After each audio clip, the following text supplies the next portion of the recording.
On this channel, I've covered almost every single PETA game that's out there, even if it's no longer playable. And today I'm going to cover the final PETA games I've yet to talk about. All of these games have been lost to time, so I can't play any of them, but lucky enough, I found footage of all of them on YouTube, including this insane quiz where they compare a dog breeding company to the KKK. If that's not slander, then I don't know what is. Before we begin, I want to give a quick shout out to a couple people. One being Nunman. He has done an insanely good job at documenting these PETA games. Most of the gameplay footage that you will see in this video is by him. Without him, I wouldn't be able to show you any gameplay for a few of these games. Not to mention the fact that I wouldn't even have known about some of these games if it wasn't for him. The second person is Dusk Donnie. They're the one who gave me the idea to play Kitten Squad in the first place. And of course, this one video sparked this now 9-video series, which quickly became my most popular series on my channel by far. Thank you both for the help so much. Now let's check out all of the PETA games that have been lost to time. There's this game called Make Fred Spew, where you feed him dairy and he spews. It's very stupid and very of its time, and that's all I'm gonna say on it. Next is How Green Is My Diet. It's less of a game and more of a calculator that shows you how many animals you'd save if you were a vegetarian, and other similar stuff. Assuming that this information is correct, then I'd say this one's simple but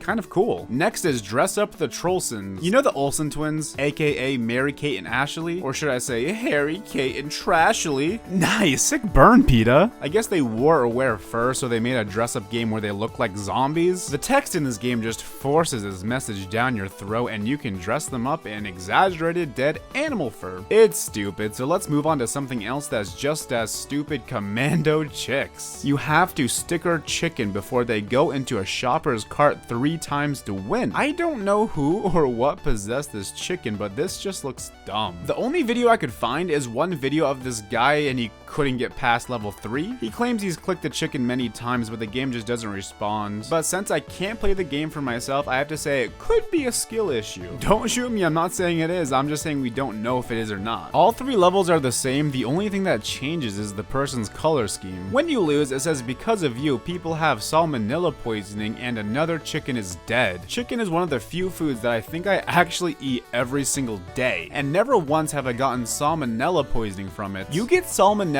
from eating raw or uncooked meats. It's not the chicken's fault that you don't know how to properly cook your meat. There's no harm in eating chicken. But PETA won't tell you that, they're just gonna try and push their agenda. Now it's time for breast not animal tests. Finally, a game I can get behind. There's a bunch of tiles that periodically flip over and you just gotta make sure you click on the breasts. Probably the most impactful PETA game yet. This just goes until you lose and then it says animals suffer in the name of breast cancer research. I'm not a fan of animal testing, and I'm also not a fan of breast cancer, so this is one of those things where it's a gray area if you morally support this. However, I am against animal testing no matter the reason. You also get some bonuses that we're not gonna look at. Do you guys remember that old Maze Flash game with a jump scare at the end? Hi sisters! Well, what if I told you that PETA made a parody of that? In the game, you're helping Sammy the seal get safe through the maze and away from the seal clovers. Just like in the original Maze game, your goal is to make it through the maze without touching the walls. And when you do touch the walls, you're punished with a dead, gory seal carcass. You also get text that says Canada kills seals. The original Maze game is a troll, no doubt. Not everyone likes jump scares, of course, but that game did it right. Or as right as you can for a jump scare game. They show you a creepy girl that's obviously not real. While it may haunt some people for a bit, everyone knows she's fake. Here you're shown an actual bloody seal carcass. This goes without saying, but nobody should be surprised with a gory picture of a dead animal, ever. Yes, PETA throws videos of animal abuse in their games, but as soon as you see the first clip, you can instantly click off. If you're comparing the first clip of the animal abuse video versus the picture of that gory dead seal, in my opinion, you're getting something much worse with this disturbing dead seal picture. As dumb as this next one is, I promise you it's actually real. KKK or AKC? A quiz by PETA. Can you tell the difference between the Ku Klux Klan and the American Kennel Club? Nope, they look the same to me. If you don't know what the AKC is, it's a place where you can register your dog to make sure it's a purebred. They have events and can help you find the perfect dog for you. I looked up controversies for the AKC, and the only ones I found are about dogs that the AKC recommends that turn out to have health problems. Which, yes, is a problem because people aren't getting what they paid for, but you know what? At least they don't kill over 50% of the animals that they bring in. For every question, you have to answer KKK, AKC, or both. Question 1.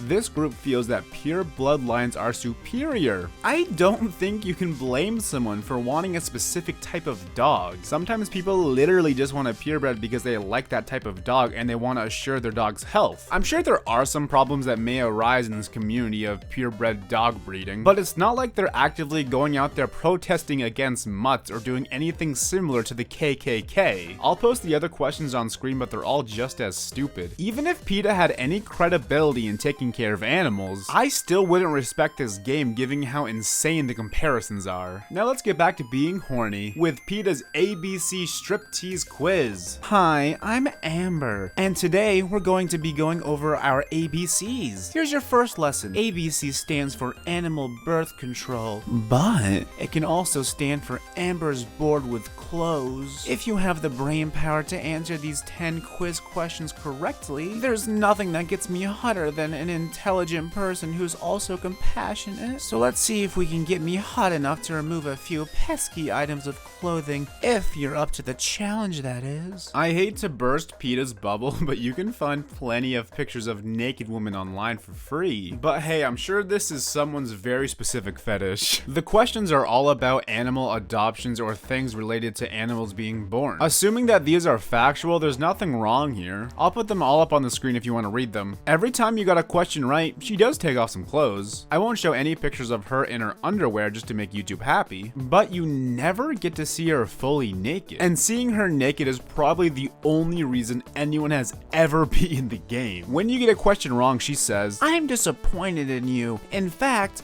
I have half a mind to start putting my clothes back on," which I just find genuinely hilarious. But you can instantly redo the question, so there's no punishment for messing up. There's 10 questions and the last one really stood out. It says, PETA has compared AKC to the KKK. What was the purpose? I just like to imagine someone freaking out at this last question because they didn't play their previous game and they just really need to see this girl naked. But I really just love this question so much because it shows how insecure PETA is that no one understood the point of their previous game. Understandably so. Now put your boners away. It's time for Bloody Burberry. It's another anti-fur game, and this time they're protesting a clothing company, Burberry. You play as a raccoon, and the first thing is you get to select your difficulty. You run around in the store spraying fur coats while avoiding security guards because that truly helps animals. This also looks very easy. I can't imagine what easy mode looks like. You finish the level and the game has a cutscene that says fur is for beautiful animals, not for ugly people. And yeah, I can get behind that message, but this will not convince people who disagree. You're then on a runway educating models that fur is bad because they are too dumb to know that.